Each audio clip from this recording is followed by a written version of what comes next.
எல்லாருக்கும் வணக்கம். நான் Hema Subramanian. Welcome to home cooking Tamil. டெசர்ட்ஸ்ன்னு பார்த்தீங்கன்னா நான் நிறைய ரெசிபிஸ் செஞ்சு காட்டியிருக்கேன். அதில் முக்கியமாக புட்டிங் ரெசிபிஸ் நிறையவே நான் பண்ணியிருக்கேன். சில லிங்க்ஸ் நான் டிஸ்கிரிப்ஷனில் தரேன், அதை நீங்கள் பார்த்து செய்யலாம். இன்னைக்கு அந்த லிஸ்ட்டில் இன்னொரு சூப்பரான புட்டிங் ரெசிபி தான் உங்களோட ஷேர் பண்ண போகிறேன். இது ரோஸ் மில்க் புட்டிங். இந்த வெயில் காலத்தில் இந்த மாதிரி ஈஸியான புட்டிங் செஞ்சு ஃப்ரிட்ஜில் செட் பண்ணி நீங்கள் சாப்பிட்டீங்கன்னா ரொம்ப அருமையாக இருக்கும். இது நீங்கள் ரெஸ்டாரண்ட்ஸ்க்கெல்லாம் போய் தான் சாப்பிட்ணுன்னு இல்லை, இது நீங்கள் ஈஸியாக வீட்டில் செய்யலாம். ஸோ இந்த ரெசிபியை எப்படி செய்கிறதுன்னு இப்போ நம்ம பார்க்கலாம்.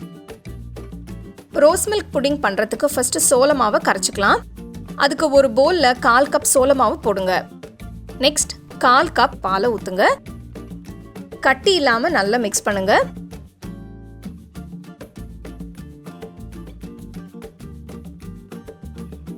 அடுத்து 2 ட்ராப் ரோஸ் ஃபுட் கலரிங் சேர்க்கிறேன். ஃபுட் கலரிங் சேர்த்த உடனே நல்லா மிக்ஸ் பண்ணுங்க. இது ஒரு நல்ல பிங்க் கலர் கொடுக்கும். ஸ்பூன் வச்சு மிக்ஸ் பண்ணுறதுக்கு பதிலாக இந்த மாதிரி விஸ்க் வச்சு மிக்ஸ் பண்ணிங்கன்னா உங்களுக்கு நல்ல கட்டி இல்லாமல் உங்களுக்கு நல்ல ஸ்மூத்தாக கிடைக்கும். ஒரு பாத்திரத்தில் 500 ml முழு கொழுப்புள்ள பால் ஊற்றுங்க. இதில் 1/4 கப் சர்க்கரை சேர்க்குறேன். இதெல்லாம் சேர்த்து மிக்ஸ் பண்ணிவிட்டு next 4 table spoon rose syrup ஊற்றுங்க. ரோஸ் சிரப் எப்படி வீட்லேயே செய்யறதுன்னு வீடியோ நம்ம ஹோம் குக்கிங் சேனலில் இருக்குது. அதோட லிங்க் நான் டிஸ்கிரிப்ஷனில் தரேன், அதை பார்த்து நீங்கள் செய்யலாம். இல்லைன்னா நீங்கள் கடையில் கூட இதை வாங்கி நீங்கள் சூப்பர் மார்க்கெட்டில் அந்த மாதிரி கடையில் வாங்கி கூட நீங்கள் யூஸ் பண்ணலாம். நெக்ஸ்ட் கரைச்சி வச்ச சோள மாவை ஊற்றுங்க. விஸ்க் வச்சு நல்லா மிக்ஸ் பண்ணுங்கள். அடுப்பை மீடியம் லோ ஃப்ளேம்லேயே மெயின்டைன் பண்ணுங்கள். இது நல்லா திக்காக ஆகிற வரைக்கும் அடிக்கடி கலந்து விட்டுட்டே இருங்க.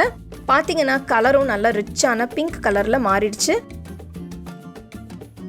அடுப்பை ஆஃப் பண்ணுறதுக்கு முன்னாடி ஒரு சின்ன துண்டு உப்பு இல்லாத வெண்ணெயை சேர்த்து மிக்ஸ் பண்ணுங்க.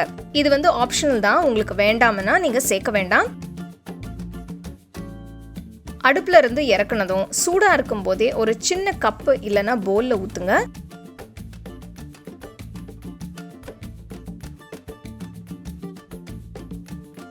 லைட்டாக இந்த மாதிரி ஷேக் பண்ணுங்க. அப்போ பர்ஃபெக்டாக செட் ஆகும். பாருங்கள் எவ்வளோ சூப்பராக திக்காக க்ரீமியாக நல்லா ஸ்மூத்தாக இருக்குன்னு. 2 மணி நேரம் அப்படியே ஃப்ரிட்ஜில் வச்சுருங்க. ஃப்ரீசரில் வைக்காதீங்க. புட்டிங்கை எப்போவுமே ஃப்ரீசரில் வைக்கக்கூடாது.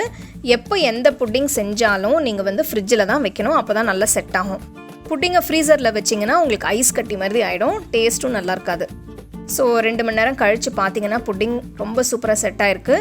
பவுலில் இருந்து புட்டிங்கை எடுக்கிறதுக்கு லைட்டாக சுடு தண்ணியில் இந்த மாதிரி வச்சிங்கன்னா சைடில் ஈஸியாக ரிலீஸ் ஆகிடும். இப்போ எடுக்கிறதுக்கும் ஈஸியாக வரும். பாருங்கள் எவ்வளோ சூப்பராக நல்ல ஈஸியாக ரிலீஸ் ஆகிட்டு வந்துட்டுருக்குன்னு. ஒரு சின்ன பிளேட்டை பவுல் மேலே வச்சு இந்த மாதிரி திருப்புங்க. பாருங்கள் எவ்வளோ சூப்பராக வந்திருக்குன்னு. கடைசியாக மேலே கொஞ்சம் 1 டீஸ்பூன் போல் ரோஸ் சிரப் ஊற்றுங்க. மேலே கொஞ்சமாக நறுக்குன பிஸ்தாவையும் தூவுங்க. இந்த சூப்பரான ரோஸ் மில்க் புடிங்கை நல்ல சில்லுன்னு சர்வ் பண்ணுங்க. பாருங்க எவ்வளோ அருமையாக அந்த ரோஸ் மில்க் புடிங் செட் ஆயிருக்குன்னு. இந்த மாதிரி இருக்கணும், அப்போ தான் பர்ஃபெக்டாக செட் ஆயிருக்குன்னு அர்த்தம். பாருங்கள் கட் பண்ணும்போதே எவ்வளோ அருமையாக ரொம்ப க்ரீமியாக அப்படியே வருதுன்னு. கண்டிப்பாக இந்த ரெசிபியை நீங்கள் ட்ரை பண்ணி உங்கள் ஃபேமிலி ஃப்ரெண்ட்ஸோடு ஷேர் பண்ணுங்கள். உங்களுக்கு இந்த ரெசிபி பிடிச்சிருந்தா லைக் பண்ணி ஷேர் பண்ணி ஹோம் குக்கிங் தமிழ் சேனலுக்கு சப்ஸ்கிரைப் பண்ணுங்கள். மறக்காமல் பெல் ஐக்கானை கிளிக் பண்ணுங்கள். The second edition of our home cooking book is now available on our website 21frames.in.